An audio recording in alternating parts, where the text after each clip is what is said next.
it was, I have to say, the predominant goal that came across was business. And it was business, but driven, I think, by political compulsions. I was scratching my head, Alan, to figure out why would President Obama agree to keep to this commitment of coming to India just 3 short days after his election. And wouldn't he be risking further the wrath of the American public for taking his eye off the domestic issues? But I think what he did very skillfully was spark off a long overdue romance with the American business community. It was almost as if India was the locale for the shooting of a film that was essentially American, because he was talking to his American businessmen, and he brought an unprecedented number of American businessmen with him here.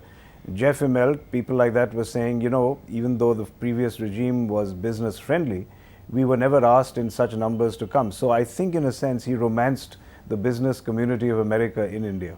Interesting, interesting.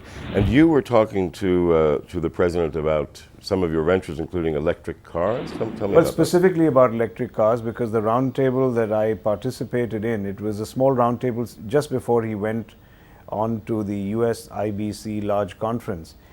And where I came in was under the alternate fuels, because we had very recently bought over India's largest electric car maker called Rewa.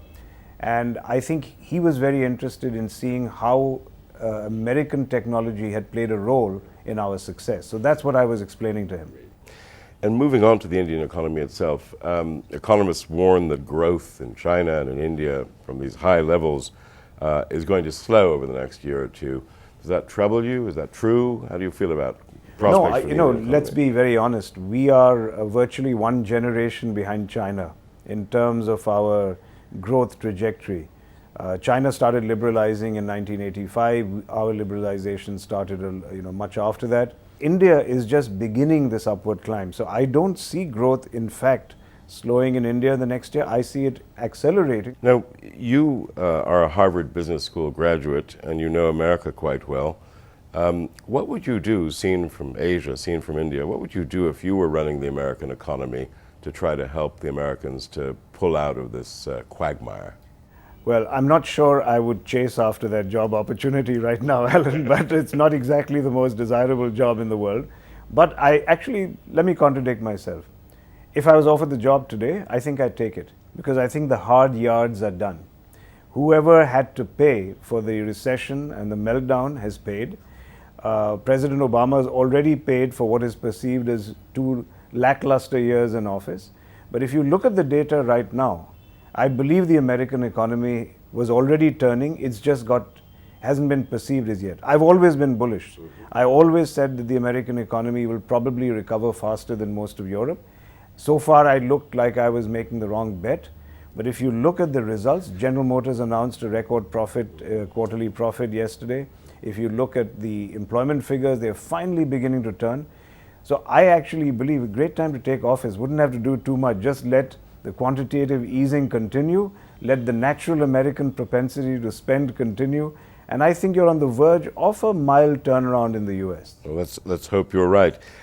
Coming back to Mahindra, you acquired in the last year Satyam, the software company. Tell us a little bit about that and how that's going. These are the great opportunities you look for when perhaps a crisis hits. But if you go in there and you assess what's the worst that can happen from here, and then you pay for the business based on what's the worst that can happen. Yes.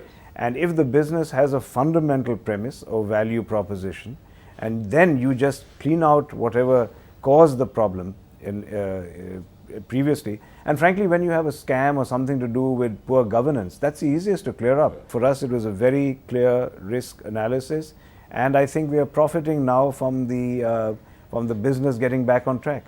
Let me ask you this then. What did you pay for Satyam, and what do you think it eventually will be worth to you?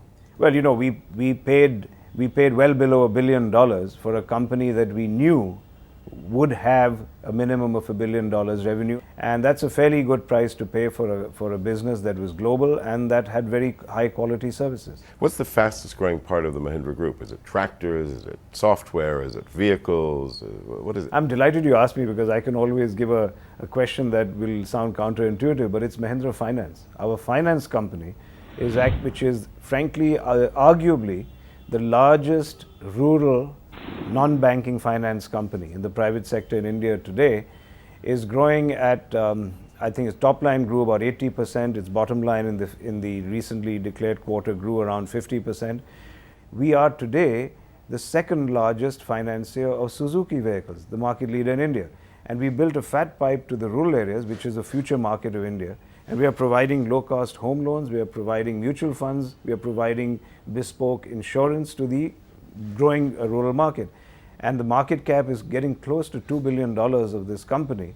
And frankly, as I said, the market price is virtually, I mean, it's more than doubled, almost tripled in the last year. On a more personal note, you recently made a well-publicized donation of $10 million to Harvard. What was that about? Well, the ties to Harvard, as far as my family is concerned, have been long and very deep. My father graduated from there in '46 as an undergraduate, Harvard College. And I graduated from the college in '77. And then I went on to the business school where I was class of '81. But what was my special experience in the university was my undergraduate experience, because I finished school in India at 15, and in the system here, you're expected at 15 to know exactly what you're going to do for the rest of your life, which is ridiculous, frankly.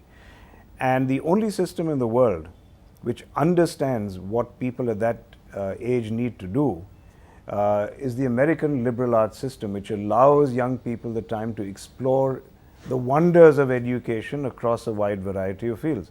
That's what I benefited from in a very significant mode. So I was on a full scholarship for 4 years, and I have always intended to give back to the university, and I'm just delighted that I was able to do that. And you've created a humanitarian center in our... Well, the center was always in existence, Alan. In fact, a few years ago, it was taken over by another person of Indian origin, Professor Homi Bhabha, who came to Harvard via the University of Chicago and has acquired a very solid reputation, not only for his teaching of English, but for his helmsmanship of the Humanities Center. And when my mother passed away last year, I said, you know, Homi, I'm looking for a way to give back, and I'm looking for an opportunity to name something after my mother. And he said, have I got an offer for you? And we talked a lot. I went and looked into it. We discussed it for a year and discussed the program. And I'm delighted that early next year, it will be renamed the Mahindra Humanities Center.